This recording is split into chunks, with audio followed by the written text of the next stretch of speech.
welcome to the podcast. We're so excited to have you here today. Brendan Whalen, principal in the Audit Group, welcome. Thanks, Lenore. I'm happy to be here.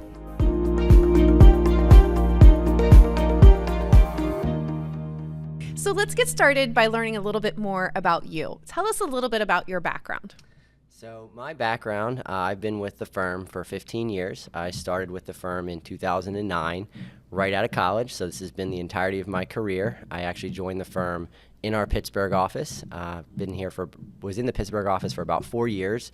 And then after that period of time, I moved back to some homegrown roots in Lancaster, Pennsylvania, to be out of our Philadelphia office. And from that point in time, I've been in our Philadelphia office, and I'm now managing that office as a senior partner. So you have a prominent role at the firm, and some of the key things that I heard you mention was, one in particular was the fact that you joined right out of school. I did. In addition to that, you moved from the Pittsburgh office over to Philadelphia. What's kept you here so long? Why did you keep choosing Snodgrass throughout those transitional periods too? I think for me, the differentiator would probably be culture. From a culture standpoint, I think our firm prioritizes the well-being and the professional development of our team members, and that has always stuck with me. For 15 years, I've not stopped learning since I've been here. We have a great work-life balance here. We do have some busy hours during peak times, but we manage that during non-peak times for a great work-life balance. Those two factors really have kept me here for the duration of my career and for the perceived future until I retire. And it's great to hear that. And, you know, when you talk about, we know busy season. Every firm especially has a busy season. Most work has a busy season as well, too. But I like hearing that there's that balance there. You know, it's not always to that extent. Yeah. So let's also talk a little bit about, you mentioned managing the King of Prussia office. So you are an audit principal. So it's more than just managing an office. I mean, you're one of those audit principals. Tell us a little bit about some of the work you do in that area. Sure. So for the entirety of my career, I've been working within our community banking practice. So I work with community banks that are, under $100 million in assets. Those are your small one branch or two branch location banks, and then up to the $3 to $4 billion asset size banks. Those are your larger SEC registrants. So getting a wide variety of needs and complexities from those clients that we serve. I'm guessing that, as we mentioned your longevity with the firm, that there's also some longevity of clients that you've seen along the ways too. Most certainly, yeah. We've had clients that predate me and my existence even on this earth. We've had clients that have been with us for over 40 years. We have a new stream of clients that we've picked up, especially within the Philadelphia market. Most recently, we've had a lot of growth in that area, but we've had clients that are brand new to the firm and clients that are, like I said, 40 plus years as clients. And we're able to help them at any stage of their not their career, but their existence too. Those newer ones, we're able to help kind of get them up and running in terms of regulatory and guidance and things like that. Most certainly, yeah. So there's fewer and fewer de novo banks, which are those startup banks, but we do work with those banks when and if available, help them through that introductory phase or that startup phase of their life cycle, and then as they mature in their life cycle, we've also have clients that have been around for 150 plus years as well. That's amazing then to hear about those strong roots in banking, both yours and as well as theirs within communities too. So you'd mentioned Philadelphia. Let's talk a little bit about that market in particular. You had mentioned managing the office. So what have you seen in Philadelphia overall in terms of, what's the client growth been like over there? Yeah, it's a great question. So for the Philadelphia office in particular, it's been a strong growth opportunity and market for us. Market disruption has really played a fundamental role in that, provided a lot of opportunity for our firm in that market, in that region, and we've been able to execute in that growth. So within the last 10 years, our client acquisition has increased to the tune of about 200%. So a lot of growth in that market, really driven by a consolidating industry. Our industry is consolidating. I think when I first started my career, we had a lot of firms that looked like us and operated like us. A lot of those firms are no longer in existence. They've merged up, found national firms to be their partners. So those firms we're no longer competing with. We're competing with larger national firms within our geographic footprint and within our specialties. So that's one factor contributing to that growth. The other factor is really post-COVID. COVID changed a lot of priorities of firms, and part of what we saw is a lot of firms that we were competing with in our immediate market area actually withdrew from that, and it gave us a lot more opportunities. So during those market disruption periods, we have a lot of acceleration in growth. So there's a couple factors with that, and it kind of also leads into, how do you think Snodgrass has best weathered that? Because we continue to remain independent, we continue to grow, we continue to have a really strong client base, but also that employee side of things too. Yeah, the employee side is another key factor. If we're thinking about the two factors that are really influencing and impacting the firm and also the Philly market in particular, it's that market disruption and it's the attracting and retaining of talent. The national average of turnover within a CPA firm in 2023, depending on which survey you look at, is somewhere between 15 to 20%. That's a really high turnover rate for any industry. And that's even actually kind of lower for public accounting than what it has been in the past, too. Yeah. In our Philly market, last year, that number was 4%. So we have great continuity with our staff, which then that benefits all the clients that we serve because there's a lot of familiarity in, one, the industry that we serve, but also with the actual clients and those relationships as those get developed and maintained over time. So it does wonders for both the morale side of the office and the engagement side of the office, but then also the benefits there on the client side as well. Brendan, you've mentioned the turnover. That's a really low turnover number. In any industry, but especially in public accounting. What do you think has led to that kind of low turnover rate? Yeah, it's a great question. I think it really begins with culture. It's prioritizing the well-being of our team members and that the professional development side, as I mentioned earlier. I think one of the things when anyone thinks about public accounting is those stereotypes is chargeable hours or number of hours that can monitored, the stress and the busy season component of it.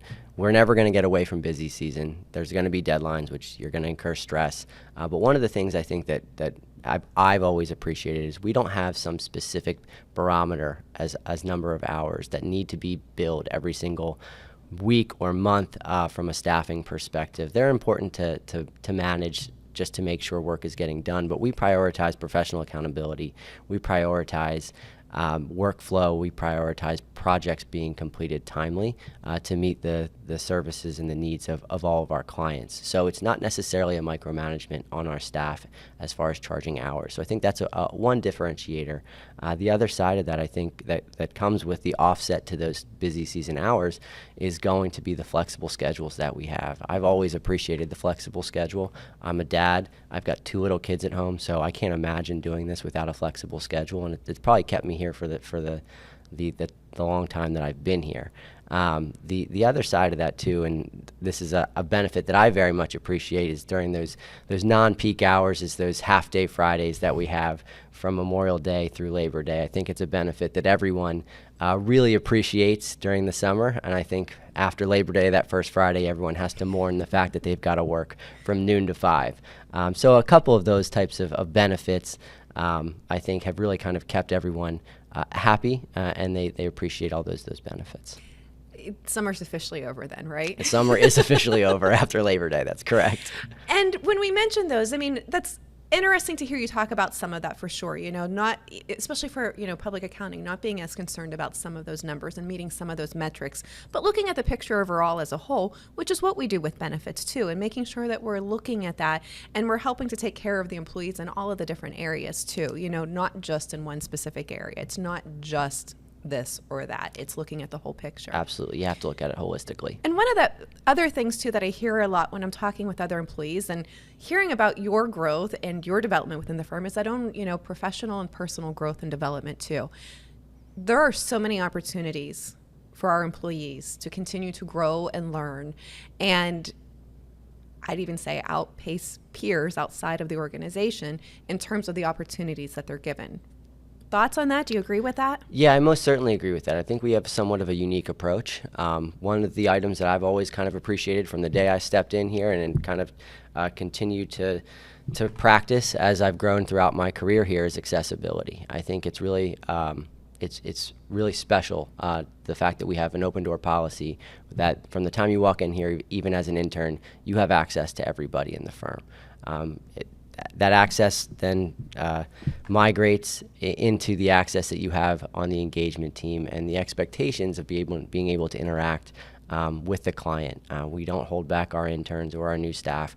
The expectations are that you're going to be able to come in and contribute to the team. There's obviously going to be an onboarding process to that, but that goes to the fast pace of the development and the expectations that we would have. I think it's wonderful that our youngest and least experienced staff have the opportunities to interact with CEOs and CFOs of our clients, maybe not on a one-on-one setting all of the time, but there is the ability there to observe what it looks like to be a CFO or CEO. And I think that that's important from just a learning and onboarding perspective, from a professionalism perspective. There's so much growth opportunities with that. And it's one of the things that the incoming interns and associates, it starts with the recruiting process, that they're so surprised to hear that they have that opportunity. Absolutely. They're not just stuck behind a computer or stuck in an office working. Let's switch gears a little bit and talk, and I guess the transition would be still with your development, because I know that you're very actively involved with different associations. And when we talk about the Philadelphia market too, it's more than just Philadelphia, so multiple different organizations you've been involved with, speaking organizations, attending conferences and different things like that. But your client base is pretty broad. Even within banking, it's not just Philadelphia. It is, yeah. No, that's a great point. And what's somewhat unique to our firm as well. I manage the Philadelphia markets, but I have my market is generally going to extend into central Pennsylvania up to northeast Pennsylvania, into the New Jersey markets, and even into New York as well. So that's not unique to just me. We have partners in the Pittsburgh office that also service those clients as well, because that workload has continued to expand, that market share has continued to grow. So having all partners involved is a priority. And why our staff has continued to grow out there as well too. That's right. That's Lots exactly of opportunities for everybody. Brendan, we've already talked about market disruptions. Let's talk about the future. Where do you see things going? That's a really good question, Lenore. I think a lot of parallels could probably be drawn between what my expectations are for CPA firms and our firm in the future and what it looks like in the banking industry. I think, going back to that conversation about market disruption, I think that market disruption continues. Going back to the beginning of my career in 2009, there were about 8,100 community banks in the United States. That's down to about 4,500 today. I think that trend probably continues into the future, and we see a consolidation continue in the banking industry. I think that we continue to see that same trend within the CPA firm industry as well, as probably as recently in the last 18 months, one of the big trends within our industry is injections of capital from private equity firms, and that's going to be a major market disruptor, as certain firms, larger, smaller, or similar size to us, are considering and taking large amounts of capital injections. So for those firms that do take those capital injections, it will be transformative, and for those that don't, it will also impact them as well. We have yet to see what that actual change is going to look like in our industry, but regardless, it's going to change the industry into the future. I think another area that's going to affect both us and our clients is regulatory change. Regulatory change is constant. We are constantly seeing new changes or new proposals from the PCAOB, which is the Public Company Accounting Oversight Board, which oversees us as our regulator. We're also seeing a lot of changes in the regulatory side and the demeanor of the regulatory side on the banking side. So I think regulatory changes and market disruption are going to impact both of our industries pretty significantly. Talent is going to be a constant theme, I think, into the future. It's going to be a challenge for both us and our clients. No one, I think, is immune to the talent shortages that exist out there, and finding the right talent, and also managing the expectations of employees from a remote setting, a hybrid setting, or an office setting. It changes drastically from one institution to another. Those expectations and those changes, and those expectations differ from one firm to another pretty drastically as well. So I think that those are going to be some of the themes that persist into the future and really affect the way we do business and the way our clients do business. One of the things that I've noticed from my time at Snodgrass is how proactive we are with addressing those disruptions and the things that we see coming up in the future too. I'm guessing that there's no change in terms of that, of Snodgrass staying on top of and staying ahead of what's coming up next and being ready and helping our clients be ready as well. Yeah, no, I would agree with that. We take a very proactive approach in our preparation, especially when it comes to our staffing needs and when it comes to how we operate our business. You know, if we could even go back to 2020, on January 1st or on March 13th of 2020, national pandemic, everyone has to stay at home. It was a painful process, most certainly, but our infrastructure was ready, and that was just because we were well prepared. That's just one little example of proactive thinking and being prepared. We could, on a flip of a switch, be ready for that type of change, and that was a drastic change. We were still able to meet the needs of our clients as the world and was evolving almost by the second. I would expect that continues to be a theme for Snodgrass into the future, that we continue to take a proactive approach, whether it's going to be serving the needs of our employees or serving the needs of our clients. And it really goes hand in hand. Both have to happen in order to continue to be successful, and then we're really proud of the work that we've done and how we've helped clients as well too. Most certainly. So what are you excited about coming up? The thing I'm probably most excited about coming up is we are changing offices within our Philly location. We have made the decision, because of our hybrid work environment, to actually downsize in space but move into a more attractive space that's going to be, I think, a benefit to all of our staff that come into the office pretty frequently. We've got a good group of staff that really like to be in the office together, work and collaborate as a team in there 2 to 3 days a week, not by mandatory requirement, but because they actually appreciate being on site with each other, working closely as a team. And I think a lot of that collaboration furthers the development of all of our staff, whether it's someone migrating into the senior associate role for the first time and really trying to learn that role and what those expectations and responsibilities are, or whether it's an intern or an entry-level staff beginning with us. So I think there's a major benefit to that collaboration occurring in office, and we haven't had to say you got to be here because we say so. That's just the culture that exists and the expectations, I think, of everybody working together as a team. That's great to hear, and I have heard a lot of talk about the office in general, and I look forward to seeing that too. So I know that if people want to learn more about the firm, they can definitely go to our website, srsnodgrass.com. Follow us on LinkedIn to hear more too. Any other ways that they can be in touch with you? Any other information you'd like to share? I have my own separate LinkedIn profile, so if you need to contact me directly, most certainly feel free to reach out. But other than that, I think that's the best way to contact me. All right. Well, thanks so much for joining me here on the podcast today. It was great to talk with you, and I look forward to welcoming you back again. All right. Thanks, Lenore. Appreciate it. For those of you who have been joining our podcast, thanks again for tuning in. As a reminder, we have offices in Pennsylvania, both in the Philadelphia area as well as the Pittsburgh area. We also have an office in West Virginia and in Ohio. However, we do service clients regularly throughout the United States. For more information, you can go to our website, www.srsnodgrass.com, to learn more, and I encourage you to follow us on LinkedIn as well.